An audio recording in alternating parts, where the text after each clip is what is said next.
does having a higher IQ give you a specific advantage in life? In order to answer this, I'm going to break this up into two camps. And those two camps, they happen to be the two sides of my family. So on my dad's side, there's the academics. My mom's side is the entrepreneurs and the business people. So on my dad's side, the professions from the immediate family were teachers, principals, lawyers, judges, and then just 9-to-5 workers. And then on my mom's side, inventors, entrepreneurs, execs. So that's they're falling into their stereotypical categories already just by those professions. So with the academic side is not actually that natural.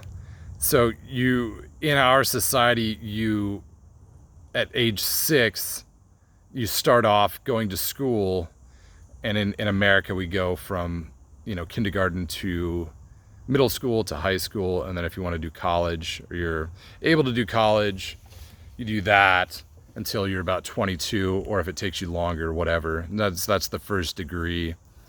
Then some people will go on master's degrees another 2 years, and then a doctorate most of the time is like another 4. So that's education, but education is not natural. Like if you look back in history, that was something that was given to the elite, the privileged. Just the common man didn't have that. So I don't think that's a really good measure of determining whether IQ is beneficial in life. So it's definitely beneficial there. What happens with the higher IQ people is they grasp concepts better. I mean, that's really kind of like what it is a measure of. So for kindergarten all the way up through high school, you don't really have to study very much. You just get the concept and take the test, make an A or B, graduate somewhere near the top of your class. In college, it's a little bit harder, but it's the same story. It doesn't really even become apparent. Success doesn't even become a factor until you get out of college or you get out of high school, and whatever you do with it is that measure of success. So I'll move into the second camp, my mom's side, the entrepreneurs, inventors, execs. So they did go to school, but I wouldn't consider them in the academic category. This is the actual measure of success that I have found is what people are able to do with failure. And so the people that have higher IQs and they go through school and they don't really have to study, they're not really failing a lot. They're not failing courses. They're not having to, struggle with really anything. And so when they get into the real world, it's kind of a shock. And if you haven't learned that failure process, you're kind of fucked. And so it's not the best measure, in my opinion. IQ is not the best measure of success. There is actually a study to back this up. So it was in the 20s. It was the person's name, or the studier's name was, or scientist's name was Terman. It was Lewis Terman. So Lewis Terman did a sample of a few hundred people. Might have been just 100, but whatever. At least 100 people. And measured them throughout their life to see what, the different aspects of their life, how it panned out. And he didn't really find too much. It was not really a strong correlation between having an high IQ and being successful. He did find that the people that it can be an advantage, but it's not necessarily an advantage.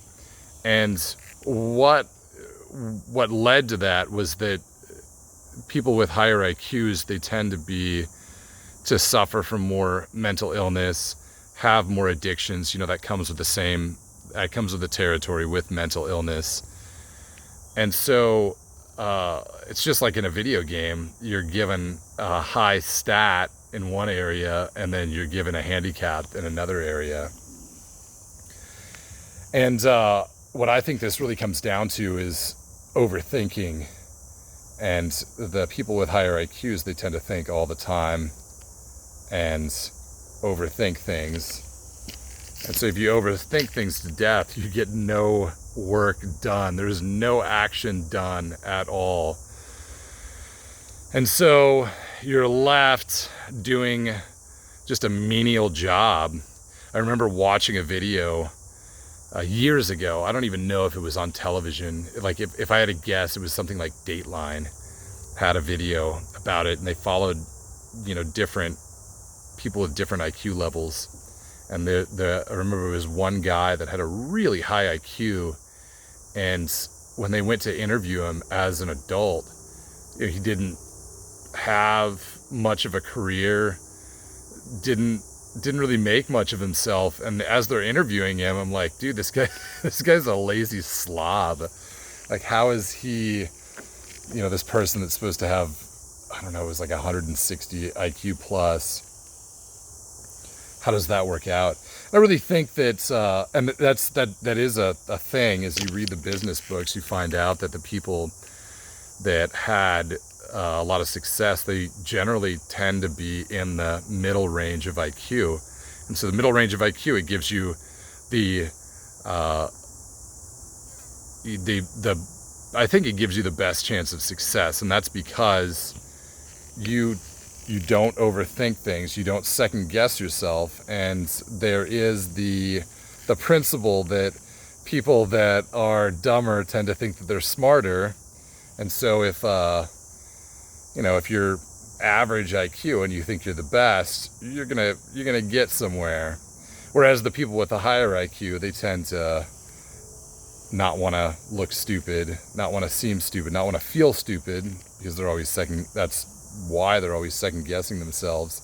And so they're really like not utilizing that potential, whereas the people in the middle range are using what they have, and they're using what they have effectively. Now, I think that having a lower IQ is a predictor of a lack of success, and that's unfortunate for those people. But the higher IQ, I think that it shouldn't really be looked at as something that's too much of a benefit. If you have it, you're going to have to find ways to cope with the overthinking. And so that was, I was watching, Andrew Tate, he's all over the internet now. And Andrew Tate was talking about approaching women. He said that, don't overthink it. It's like you approach a woman, you feel stupid, you strike out. She's forgotten the entire interaction in 30 seconds. And so it's not a big deal at all, but to an overthinker, it is a big deal. And so the person that's has the idea to start a business and is wanting to take that leap, if they're overthinking it, they might not ever take that leap, and they might just be completely drowning in their regret of not taking that leap.